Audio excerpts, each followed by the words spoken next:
Hello and welcome. I'm your host, Elizibar. We're going to talk about Stealing Solo Fandom Menace Edition here. I got asked to do this. A viewer was like, hey, I liked your discussion about the previous campaign, and I want to hear your opinion. And I'm like, okay. I didn't really have an opinion.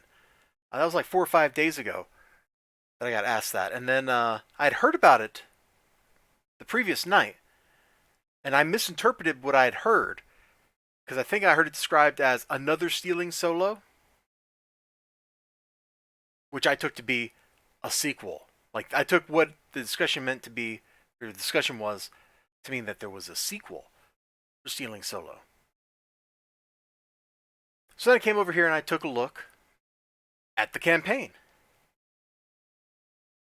This doesn't look like a sequel. This looks like a reprint with a different cover. Turns out that's exactly what it is. We come down here, you can see the cover. I mean, it looks okay. Like, there's some exciting stuff here. This makes me chuckle. The Cecil the Hutt back here. Like, let me give a thumbs up for that one, because that did get a chuckle out of me, man. So you get a thumbs up for that one. But yeah, it's just a reprint campaign. You can see the art looks like the art from the original book. In fact, that page is in the original book. It's on one of these tabs up here. We'll take a look at that in a second. So if you're like a fan of Fandom Menace stuff, like this seems like a no-brainer. You probably want to back this because it's your jam, right?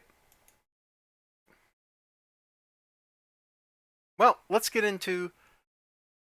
And I think I just clicked something here by accident. Stop. Whatever you're doing, just stop. I didn't mean to have that. The third, man, I just spoiled that reveal on the third one, but let's get into it. So, the previous campaign had some problems.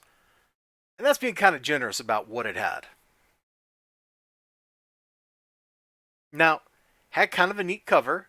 Like, that is definitely pretty eye-catching, the Harrison Ford with the tape over his mouth. Like, when I saw this on Kickstarter, that definitely, absolutely caught my eye. No problem there. The whole action figure thing, like, that's a motif that I think works pretty well sometimes, and this is one of those times where it does.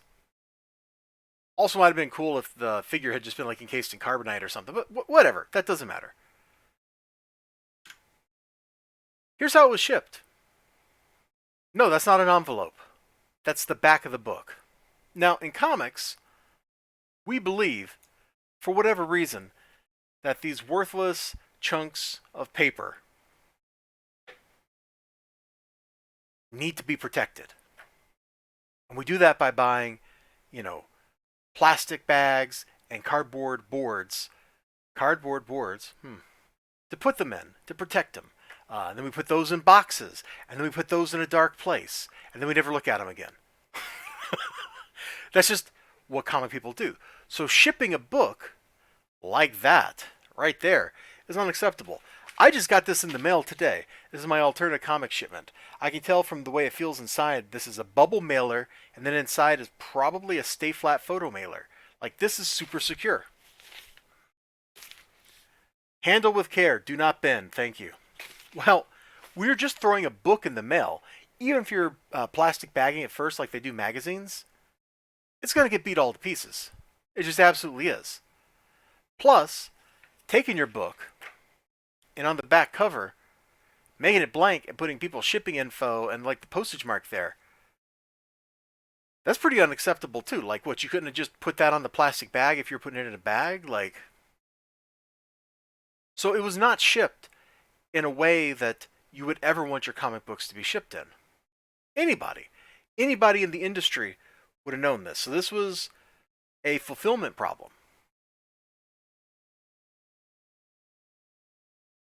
So that's one thing. I'm kind of marshaling myself up. I've already revealed this. Let's just flip over. Here's the interior of the book. I don't know if this is the most egregious example of the lettering in the book, but it's pretty atrocious. The art, may not match like the really cool art on the cover. Let's flip back over that Harrison Ford. Like, that looks pretty cool. This looks somewhat less cool. I mean, that face is kind of comical. There's no definition of the teeth. Like, this is somebody wearing, like, top and bottom mouth guards.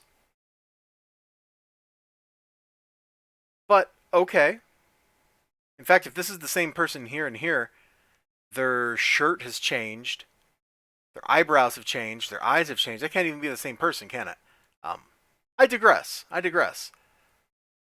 The main takeaway for this page and why it's not so good is just the dang lettering. Look at it. Look at the top there where the lettering goes across and it's touching the top. Like the letters are doing this. Boom. Like that. Your letters should never touch the top of a panel. You're totally doing it right here. That's bad. Maybe even worse is the lettering goes outside of the box. Outside the panel. Now you can do that if you're doing like some crazy panelless layout and you're just kind of laying words on top of art or something here and it looks really cool. Like if you're going to break rules, you have to understand the rules before you can break them properly in a way that makes a statement. Here it's just, here's the panel, here's the words. They're just out there. In the distance, a low hum begins to roar, catching our couple's attention. That's not even like getting into, like, I could nitpick these bubbles like all day. But that's really, really egregious. So what happened? Did this just end? Did it die right there? No, no, no, no, no. Of course not. This is the internet. No, what happened is Jeff Hicks was like, yo, I'm going to reprint this. This person's not very gracious about it, saying it's a grift. And you know, there was a time I might have agreed that, yeah, this seems pretty much like a grift. Over here, see there's that panel of art. Disappointed backers to receive a reprinted book.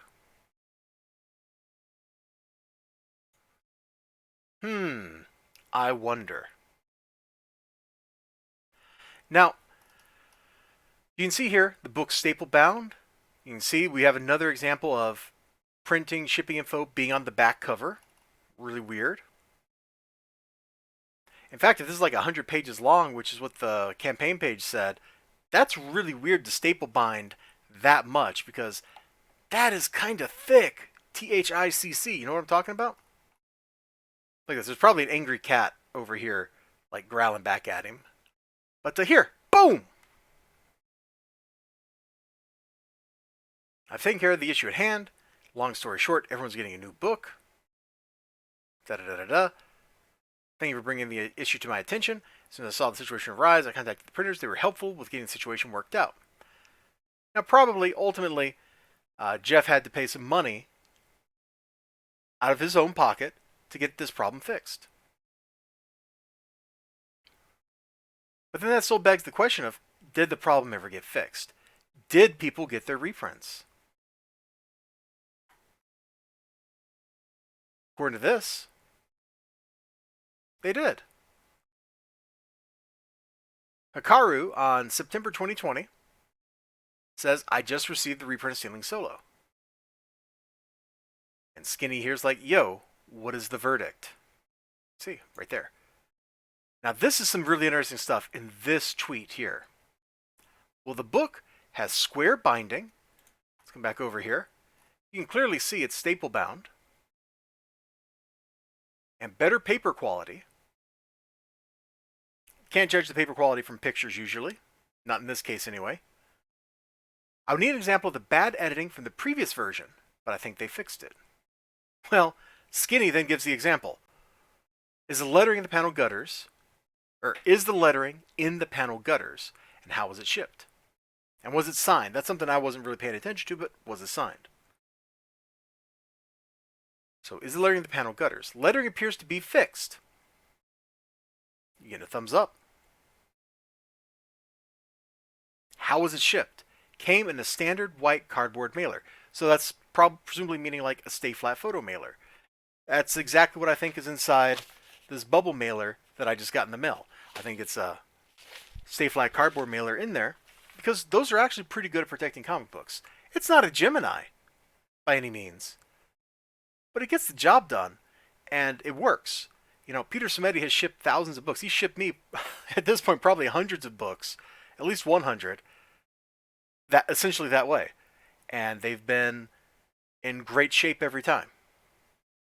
Like anytime something's been wrong with the books, it's not the shipping fault or shipping's fault.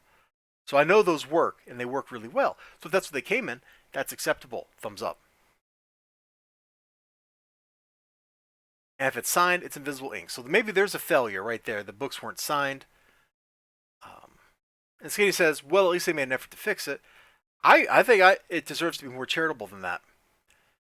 Let's click back over here so you can look at this little picture here. And we'll kind of talk about what I think at this point.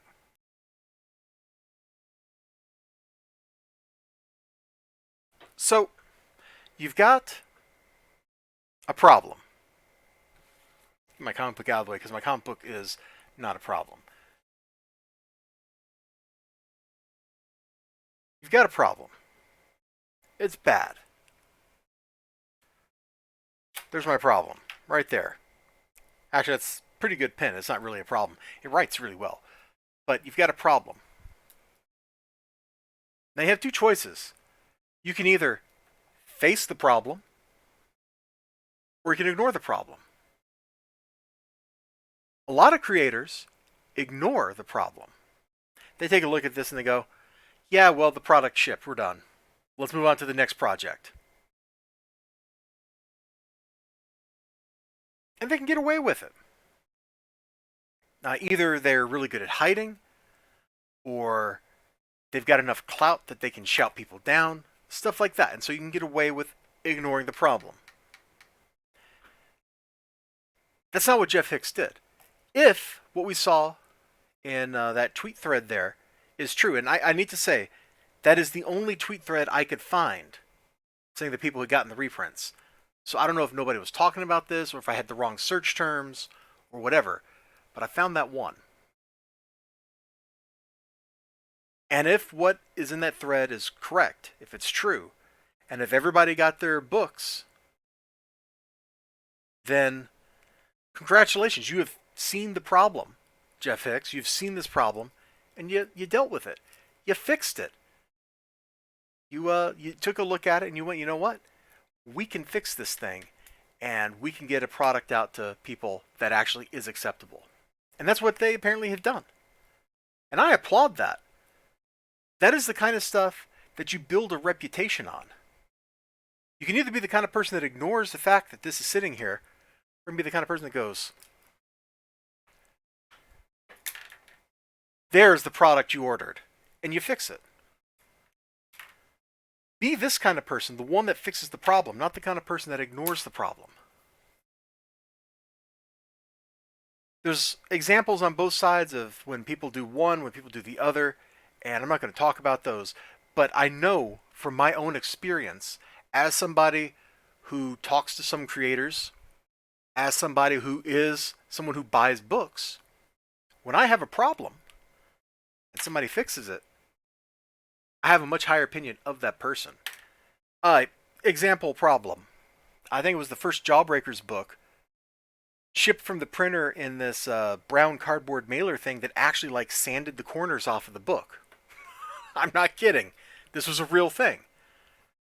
And so Richard Meyer, he was like, yo, if you ordered this book and you think it's damaged, regardless of how bad it is, if you are even slightly disappointed in the product, tell me. We're going to ship everybody who wants a new one. No charge, no nothing. We're going to eat this, we're going to own it, and we're going to make it right.